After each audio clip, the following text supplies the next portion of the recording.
I purchased this linear amplifier almost a year ago, and it started behaving strangely. For a 50-watt amplifier, it started producing 100 watts.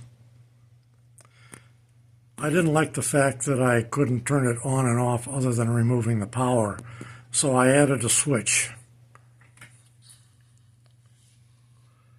To do that, I added this white lamp cord wire and brought it down into the switch itself in the back.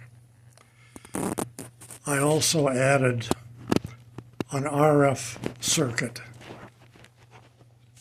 to drive an LED on the front that indicates the power output.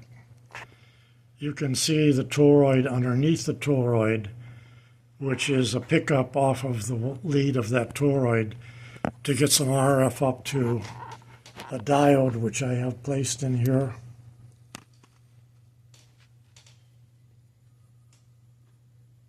You can just see the diode there. And then I added this LED. I also drilled out the hole through the panel so more light would come out. I found that this MOSFET had shorted out, and in removing it I found that one of the leads was a cold solder joint going to the source.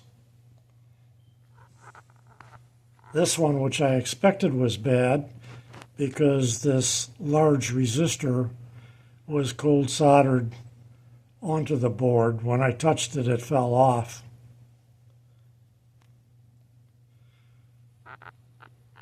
The three leads on the MOSFET need to be carefully soldered in with a solder bridge because they don't really touch the board itself.